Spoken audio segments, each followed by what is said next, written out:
정치 현장에서 한 걸음 떨어져 보다 객관적이고 분석적인 시선으로 정치권 쟁점을 들여다봅니다. 여의도 정치외전 최병천 전 민주연구원 부원장, 정호김 전 새누리당 의원 두 분과 함께하겠습니다. 어서 오십시오. 반갑습니다. 네. 오늘 여야 정책위 의장이 만나서 민생 법안 신속 처리에 합의하고 여야정 협의체 설치에도 공감을 했습니다. 추경호 원내대표도 8월에 이제 국회 정쟁을 일단 멈추고 민생을 챙기자고 이렇게 휴전을 제안했는데요. 일단 협상에 물꼬가 좀 트인 걸로 봐야 될지 오늘 회동의 배경 그리고 이제 그동안 이제 법안 강행 처리, 필리버스터 또 이제 거부권 이렇게 이제 무한 반복이 됐었는데 앞으로 이제 이런 것들이 좀 멈추게 될지 국회 정상화 여부까지 좀 어떻게 보시는지 먼저 정 의원님부터 들어볼까요? 국회가 개원하고 지금 70일 정도 흘렀는데 네. 계속해서 강대강 대치로 나가지 않았습니까? 일방적으로 법을 통과시키면 또 제의 요구를 하고 그래서 재표결을 하면은 다시 유야무야되고 그 다음에 다시 또 법안을 내고 이런 일이 반복되다 보니까 가뜩이나 경제적으로 또 민생이 어려운 상황에서 국민의 피로감이 고조되었다라고 생각이 들고요. 그런 네. 것을 정치권에서도 의식하지 않을 수가 없겠죠. 그러다 보니까 이제 민생 대화에 나선 것이고 여야정 협의체를 구성하자 이렇게 나오는데 과연 그것이 앞으로 계속될 특검이라든지 거부권에 대해서 하나의 진화를 할 수 있는 요소가 될지는 저는 조심스럽지만 회의적이에요. 계속해서 정쟁은 갈 것이다라고 보여지는데요. 그럼에도 불구하고 여도 그렇고 야도 그렇고 민생에 상당히 관심이 있고 민생을 하고자 노력한다라는 모습을 보여줘야 되겠죠. 그래서 지금 금투세와 관련해서 논의의 가닥이 조금씩 잡혀가는 것 같고 특히 민주당의 대표로 거의 확실시되는 이재명 대표가 그 민주당의 정책위 의장의 생각과는 다르게 유연성을 발휘할 그런 여지를 남기고 있기 때문에 그런 부분부터 조율해 나가면은 뭔가 물꼬가 트일 수도 있다라고 생각이 들어요. 현재 이런 상황에 좀 물꼬를 틀 수 있는 좀 약간 회의적으로 조심스럽게 이제 내다보신다고 하셨는데 네. 가로막고 있는 최대 걸림돌은 뭐라고 보십니까? 향후에 네. 최혜병 특검도 여전히 남아 있고요. 그렇기 때문에 그것에 대해서 과연 여당이 당대표 후보였을 때 한동훈 대표가 제의한 제3자 추천 특검으로 해갖고 합의를 볼 것인지 또 그러기 위해서는 야당도 기존의 강경한 태도를 조금 접어야 되거든요. 네. 그런 것들이 여전히 걸림돌로 작동할 수 있겠죠. 민감한 현안들이 계속해서 남아 있기 때문에 앞으로 이제 여야 협치가 가기에는 또 넘어야 할 산들이 있다 이렇게 이제 보고 계신데요. 예, 그 국회 정상화 여부 여야 이제 그 정책위 의장들이 이제 만났는데 만남에 어떤 의미를 좀 부여할 수 있을 정도의 그 만남이었는지 좀 어떻게 보셨어요? 의미를 부여할 수 있고 저는 이제 정 의원님이랑 좀 약간 견해가 다른데요. 네. 두 가지 동력이 좀 있는 것 같아요. 하나는 최근 한 1주, 2주, 3주간 탄핵 청문회라든가 등등을 하면서 실은 별로 박수받지를 못했거든요. 네. 민주당이 일부 지지층들한테 좋은 얘기를 했을지 모르겠지만 전반적으로 봤을 때 여론이 우호적이지 않았기 때문에 하나는 국민적 비난, 이제 뭐 하는 짓이냐 해서 한쪽은 강행하고 한쪽은 거부권하고 또 그러면 다시 또 재의결하고 이렇게 부결되고 이런 것이 지금 국회가 개원한 지 2달이 약간 넘었지만 네. 정말 약간 합의 처리된 법안이 단 한 개도 없거든요. 생산성 제로 정치에 가까운 걸 하고 있는데 이게 이제 하나의 압박 요인이 됐고 양쪽 모두에게 압박 요인이 됐고 네. 또 하나 더 중요한 변수는 정치도 결국은 사람이 하는 거고 정치는 그리고 사람을 중에서도 뭔가 힘 있는 사람 리더십이 하는 거거든요. 그래서 기존의 21대 국회 말 상황이 윤석열 대통령이라는 분과 이재명 대표라는 두 분의 리더십의 대결이었다라면 새로운 한 축이 등장한 것 같아요. 네. 한동훈 대표인데 네. 저는 현재 지금 한국 정치에서 가장 파워 센 사람 세 분을 꼽으라면 윤석열, 이재명, 한동훈 이 세 분인 것 같아요. 예. 그래서 근데 이 중에 한 분은 그냥 현행 유지에도 아무 관계 없는 것 같아요. 그 윤석열 대통령은 그냥 총선에서 참패해도 이렇게 별로 큰 변화 의지가 별로 없으신데 나머지 2명 이재명 대표나 한동훈 대표 입장에서는 현재 같은 무한 루프가 본인들에게 이로운가? 한동훈 대표도 그렇고 이재명 대표도 그렇고 대선에 대한 욕심이 있는 분이거든요. 네. 윤석열 대통령 어차피 대통령 뭐 다시 나가시는 게 아니니까. 그런데 이재명 대표와 한동훈 대표는 뭔가 다른 걸 보여줘야 되거든요. 네. 그래서 이재명 대표가 한편으로는 뭔가 센 이미지가 있으면서도 종부세, 금투세 완화 같은 걸 얘기하는 것도 대선까지 내다보고 있기 때문인 것처럼 네. 그래서 저는 새로운 리더십의 출현, 이재명 대표 체제, 한동훈 대표 체제 이것이 뭔가 이제 윤석열 대통령과의 어떤 삼국지 형태라 그럴까요? 그런 형태를 보여주면서 기존과는 좀 다른 모습을 보여줄 가능성이 있다고 생각을 합니다. 네네. 그 차기 대선을 위해서라도 이재명 전 대표 또 한동훈 대표에게는 새로운 리더십의 시험대가 열려 있다. 그렇죠. 그렇게 이제 보고 계시는군요. 여야가 이제 민생 협치에 실제로 이제 실행까지는 옮기지 못했지만 어쨌든 이제 정책의 의장이 만나서 뜻을 이제 같이 한 건 다행인데 이제는 민생 주도권 경쟁도 시작이 된 것 같은 느낌이 듭니다. 한동훈 대표는 그 이재명 전 대표 안 되면 그 박찬대 원내 대표라도 만나서 금투세 토론을 하자 이제 제안을 한 상황이고 민주당은 어제 그 이재명 전 대표가 민주당 그 전당대회 TV 토론을 위해서 이제 출연을 했는데 그 자리에서 윤석열 대통령과 만나고 싶다 이렇게 이제 간접적으로 직접적으로 이제 영수회담을 이제 제안을 했습니다. 한동훈 대표와 이재명 전 대표 각각 지금 어떤 계산을 하고 있는 걸까요? 조금 전에도 말씀하셨듯이 네. 죄송합니다. 대선을 겨냥하고 있잖아요. 그렇기 때문에 뭔가 새로운 모습을 보여줘야 되는 상황이에요. 그런데 이재명 대표는 윤석열 대통령과 카운터파트가 대통령이다라는 거를 강조하는 것이고요. 제가 먼저 말하면 어떨까요? 최병천 예, 그 부원장님부터 말씀 들어볼까요? 네네. 예, 예. 물 한 잔 드시고요. 예. 차분하게. 네. 지금 저는 이제 새로운 핵심은 결국 이제 정치는 사람이 하는 거기 때문에 네. 한동훈 대표가 등장을 했고 그리고 이제 민주당은 아직 선거가 끝나진 않았지만 8월 18일 날 네. 끝나긴 하지만 뭐 이재명 대표가 될 거라는 걸 크게 뭐 의심하기는 어렵다고 봐야 되는데요. 객관적으로 봤을 때. 네. 그래서 일종의 그동안은 이니셔티브 싸움을 하는 거, 그러니까 주도권 경쟁을 하는 국면이라고 생각을 해요. 그런데 제가 이 자리에서도 여러 번 얘기했던 것 중에 하나가 크게 정무적 이슈와 정책적 이슈를 보면 네. 정무적 이슈의 대표적인 거는 최혜병 특검과 김건희 여사 특검이 가장 대표적이었는데 그것이 유독 도드라져 보였던 가장 큰 이유는 정책적 이슈가 별로 없었기 때문이라 생각을 해요. 네. 원래는 두 가지가 각각 있는 게 좋은 거거든요. 그런데 그래서 그런 점을 제가 보기에는 국민의힘 지도부, 한동훈 대표 플러스 알파 지도부들이 그런 점들을 저는 의식하고 있는 것 같아요. 그래서 그동안 정책적으로 뭔가 주도권을 하거나 정책 논쟁을 하거나 그런 주도권에서 좀 밀렸던 것 같다라는 네. 거를 의식하기 때문에 지금 이제 금투세 그리고 간호법도 과거에는 윤석열 대통령께서 거부권을 행사하셨던 이슈잖아요. 네. 그런데 간호법에서도 물론 이제 총선 기간 중에 간호법을 국민의힘이 공약으로 내세웠기도 했었지만 그래서 간호법에서 합의 가능한 거 그리고 또 대표적인 게 이후에 이재명 대표가 등장하면 제가 보기엔 연금 개혁도 합의 가능성이 매우 높거든요. 네. 그래서 그런 식으로 합의 가능성이 있는 걸 서로 찾아서 그거는 그거대로 공세적으로 먼저 선제적 제안을 하고 네. 그리고 또 한편으로는 지금 이재명 대표께서 금투세와 종부세에 대해서 완화 입장을 보였거든요. 그런 점에서 한동훈 대표가 금투세나 종부세는 국민의힘 및 한동훈 대표 입장에서 약간 유리한 이슈로 봐야 돼요. 왜냐하면 민주당 내부에서 이견이 있고 네. 상대적으로 국민의힘 내부에서는 이견이 많지 않거든요. 그러니까 더 강화자금 투자는 사실상 없기 때문에 국민의힘 내부에서. 네. 그래서 금투세를 먼저 좀 잡은 것 같고 금투세를 먼저 잡아가지고 국민의힘한테 이제 국민 공세, 그러니까 어떤 이제 여론 주도권 공세를 하고 있는데 일단 당장 민주당 입장에서는 너무 밀리면 안 되니까 네. 일단은 영수회담을 제안했지만 이재명 대표가 당선된 다음에 그 한없이 그 얘기만 할 수는 없거든요. 네. 그 여당 대표가 만나자는데 그래서 적절 시점에 제 생각에는 약간 삿바 싸움을 한다 그럴까요? 한 다음에는 어떤 접점을 모색하지 않을까 싶습니다. 아직도 이재명 전 대표는 한동훈 대표와 이제 투샷이 잡히는 걸 좀 꺼려하는 분위기입니까? 아니면 그 대통령과 이재명 전 대표가 어쨌든 만나는 그런 그림 모양새 그런 프레임으로 계속 가고자 하는 그런 형국일까요?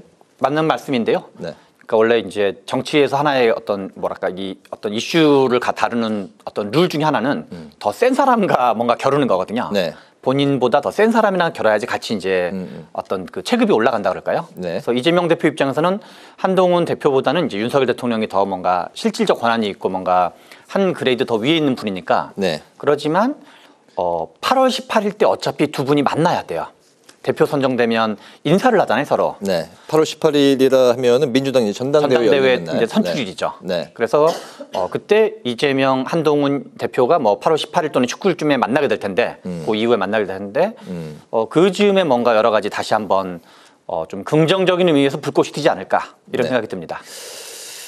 이제 좀 죄송합니다. 괜찮으십니까? 민주당의 이제 최근에 금투세, 뭐 종부세 완화의 기조의 분위기도 기존과 입장을 달리하고 있는 건데 결국에는 이게 좀 나중에 결론이 어떻게 날까요? 금투세 같은 그러니까 거. 이재명 대표로서는 자신이 민주당의 대표지만 적어도 대선을 겨냥해서 금투세도 그렇고 종부세도 그렇고 나아가서 뭐 상속세, 증여세에 이르기까지 네. 뭔가 중도를 그 타겟으로 삼는.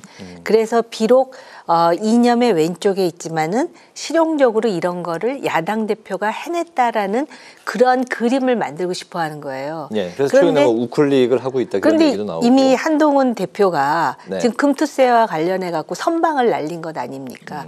그렇게 되면 나중에 협상을 해서 금투세를 폐지하는 방향으로 나아가게 되면 네. 그거는 주도권은 한동훈 대표가 가진 것이고 이재명 대표가 그냥 따라가 준 것처럼 모양이 나올 수밖에 없잖아요. 네. 민주당은 그게 조금 신경이 쓰일 것 같아요. 그리고 이제 한동훈 대표가 오늘 이제 금투세와 관련해 가지고 이재명 후보가 윤석열 대통령을 만나고 싶다 그러지 않습니까? 네. 근데 한동훈 대표가 뭐라 그러냐면은 이 금투세 민생과 직결되는 거니까 이재명 대표가 어차피 대표가 될 거니까 만나면 좋지만 여의치가 못하면 박찬대 원내대표로도 만나서 얘기하자. 그러니까 나는 여당의 책임 있는 여당의 지도자로서 굉장히 실용적으로 민생을 논할 준비가 되어 있고 역량을 갖추고 있다. 오히려 민주당에서 당신이 검사만 했는데 금투세를 뭘 알아라는 식의 멘트를 날렸음에도 불구하고 네. 하자. 그럼 박찬대 당신하고라도 하자 이렇게 나오지 않습니까? 그래서 오늘까지의 그 행보를 보면 한동훈 대표가 점수를 좀 더 받았을 것 같다라는 생각이 들고요. 네. 아무래도 이재명 후보는 아직까지는 후보인 상태이기 때문에 그리고 당내 정책위 의장은 전혀 다른 얘기를 하잖아요. 그 당이 이재명 단일 정당으로 알고 있음에도 불구하고 금투세와 관련해 갖고 지금 개미 투자자들이 아우성을 치는데도 불구하고 굉장히 그 이념에 매몰된 듯한 그런 목소리를 내는 사람들이 있지 않습니까? 그래서 향후에 이런 민생 경쟁을 통해서 그 대중들로부터 뭔가 더 신뢰와 지지를 확보하기 위한 경쟁을 한다면 네. 지금의 소모적인 정치전보다는 상황이 좀 개선되지 않을까라는 조심스러운 바람을 가져보는 거죠. 네, 이 주가 이제 폭락과 더불어서 이제 금투세 이제 토론 이슈를 이제 선점을 한 한동훈 대표인데요. 거기에 이제 폭염 대책, 민생 현안에 이제 속도감을 내고 있는 상황입니다. 거기다 이제 25만 원 지원금에 대해서도 무조건 반대에 대해서는 당내 이제 우려를 표명을 했습니다. 민생으로 이제 승부를 던지겠다, 뭐 이런 이제 생각인 것인지 어쨌든 한동훈 대표 선출 이후의 행보 긍정적으로 보고 계시는 거죠? 좀 말씀이. 그래서 민생 지원 25만 원만 관련해서도 네. 그거 이재명 대표가 제안했지만 무조건 반대만 할 일은 아니다라는 입장으로 조심스럽게 선회하고 있는 것 같아요. 왜냐하면 지금 당장 국민들은 너무 힘들거든요. 네. 그런데 25만 원씩 전 국민에게 나눠주자 그랬을 때 무조건 반대한다라는 입장보다는 대안을 제시하는 게 맞거든요. 근데 지금 한동훈 대표가 그런 쪽으로 이제 그 반대만 할 게 아니다 해서 조심스럽게 매우 실용주의적이면서 나는 이렇게 민생에 대해서도 많이 알고 있다. 그리고 대안이 있다라는 모습을 보여주고자 하는 것 같아요. 네네. 민생을 챙기는 모습에서 국민의힘 이제 한동훈 대표가 지금 선점하고 있는 거가 맞습니까? 그 지난 총선 기간에 한동훈 비대위원장이 민주당에서 2조 심판론이라는 걸 얘기했어요. 이재명 대표, 조국 대표의 심판론. 네. 그런데 총선 결과가 이제 국민의힘 쪽에 안 좋게 났었는데 당시 여러 가지 어떤 이제 정치 분석하시는 분들의 평가 중에서 이 여당의 어떤 책임성 문제가 있는 건데 여당이 더 혁신하고 쇄신하고 먼저 그런 걸 보여줘야지 그래도 이길까 말까 한 판국에 네. 약간 남 탓을 먼저 한다 그럴까요? 그런 것이 그리고 이제 국민의힘 내부에서도 그런 평가가 상당히 있었었는데요. 그래서 지금 한동훈 대표가 대표 출마 선언했던 것도 제가 쭉 다 봤었었는데 그때도 한동훈 대표가 당대표 출마 선언할 때도 민주당 탓을 하는 내용이 일부러 하나도 없었어요. 네. 그리고 이재명 대표나 조국 대표에 대한 어떤 비난이나 공격도 일부러 하나도 없었고 우리가 반성하겠다 이런 거 기조였는데 그래서 지금 그거를 염두에 두고 있는 것 같아요. 그래서 어떤 이제 반대, 네거티브, 상대방에 대한 비판 그런 거를 좀 이제 톤을 좀 조절하면서 정책적인 부분에 한해서는 우리도 뭔가 열려놓고 접근하겠다라는 걸 열려놓고 그리고 실은 오늘 기사를 보니까 25만 원에 대해서도 실은 이제 25만 원은 민주당 내에서 여러 가지 토론의 여지가 있거든요. 이견 네. 있는 게 사실이고 그래서 그거 자체를 뭐 찬성한다는 의미보다는 국민의힘이 독자적인 어떤 그 취약계층 대책 이런 식으로 마련해서 무조건 당신 주장 아니다라고 하기보다는 네. 앞에서 우리 정 의원님 말씀하신 것처럼 제3에 대한 또는 국민들이 보기에는 25만 원이다 아니다가 핵심이 아니라 그래서 어떻게 할 건데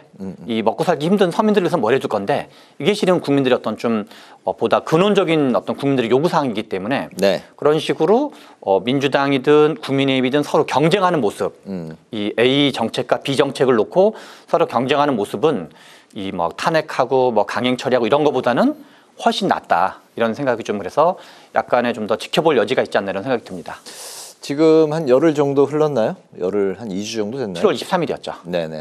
한 2주. 한동안은 이제 정점식 정책위 의장 가지고 한 2주 가까이 하다가 예. 최근에 이제 그게 좀 정돈된 상태인 거죠. 한 2주 정도간의 한동훈 대표의 행보, 성적표 뭐 매기기는 좀 뭐 지금은 섣부릅니다만. 거의 뭐 정정심 정책위 의장 건을 어떻게 하느냐가 거의 2주 가까이 네. 했었고 뭐 청와대 만찬하냐 독대하냐 뭐 등등 이게 거의였고 지금 이제 막 어떻게 보면은 대표스러운 얘기를 처음 한 거로 봐야 되는 거죠. 네. 금투스에 대해서 민주당한테 뭔가 제안을 하는 거는 그래서 뭐랄까 이제부터 시작이라 그럴까요? 그래서 네. 한 하루 이틀 된 거여가지고 네. 지금 평가하기는 약간 이른 것 같습니다. 성적표를 아직 뭐 점수 매기기는 예, 성급하다. 최 부원장님 말씀이 맞아요. 일단은 그 지금 금투세 관련해 가지고는 좋았는데 사실 정점식 이슈는 네. 논란의 여지는 있어요.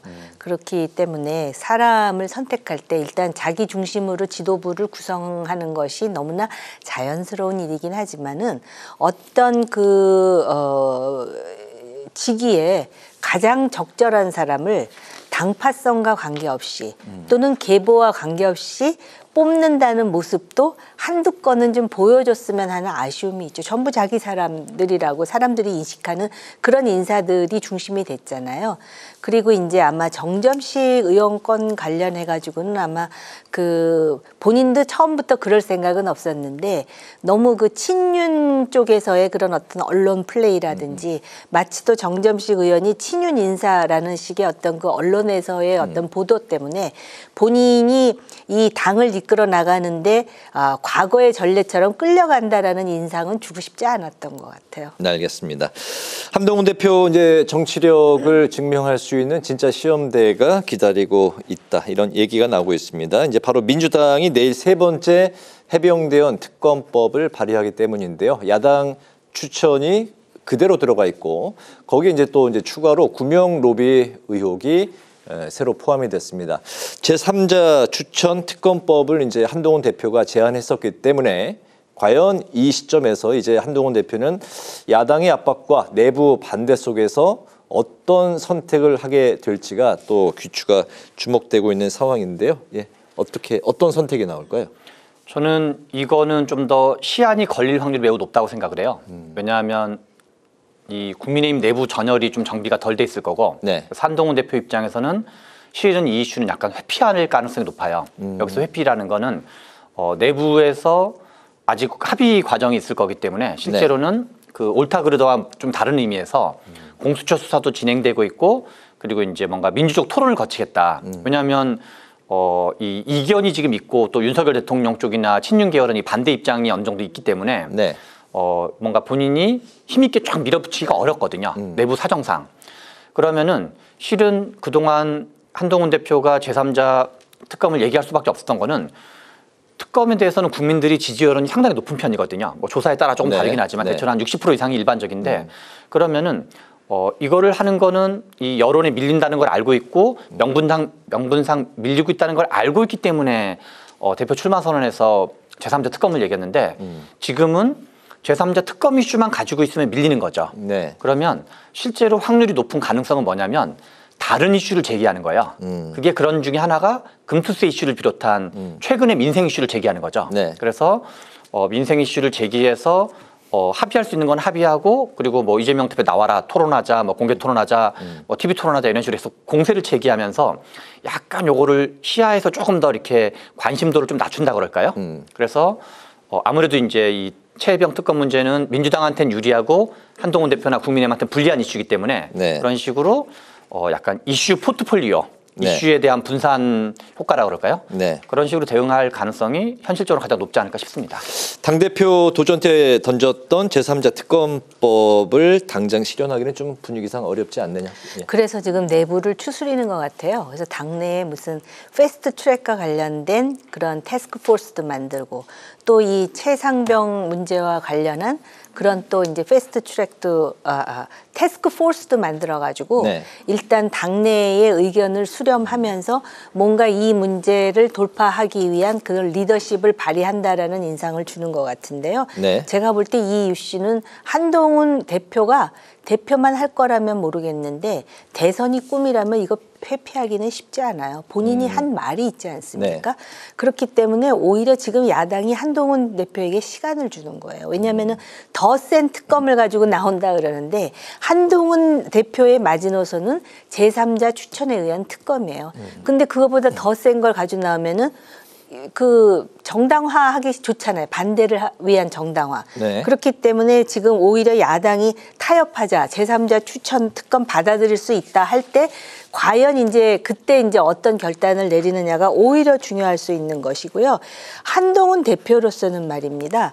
본인이 한 말이 있잖아요. 그 말에 신뢰가 있어야 되잖아요. 그렇기 때문에 제3자 특검을 받아들이되 그 특검의 결과가 대통령이나 국민의힘을 파국으로 몰아넣는 결과를 갖고 오게 해서는 안 되는 마치도 그 줄타기를 잘해야 되는 그런 지금 미션을 지금 가질 수밖에 없어요. 그러니까는 이 최상병 문제가 당대표인 자신과는 전혀 관련이 없지만 자신의 어떤 그 의지와 결단에 따라서 또 국민 여론이 있기 때문에 특검을 받아들이고 제3자 특검, 추천 특검으로 하되 그거 자체가 많은 사람들, 특히 야당에서 마치도 그게 대통령 탄핵 사안이라고 몰아붙였지만 네. 실제 내용은 그게 아니다라는 결론을 낼 수 있는 그런 정치적인 그런 결과가 나와야 된다라는 것이죠. 네, 어쨌든 해병대원 특검법이 한동훈 대표가 이제 대선으로 가는 길목에 첫 번째 최대 관문이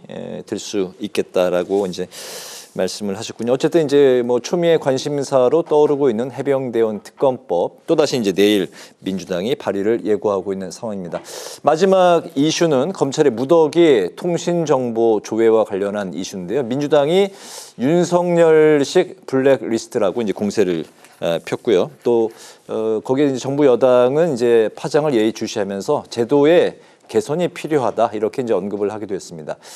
이재명 전 대표 또 추미애 의원 등이 포함된 검찰의 통신 조회 과연 이게 정당한 수사인지 통신 사찰인지 여야 간에 이제 팽팽하게 맞서고 있는 상황인데요. 마지막 이슈입니다.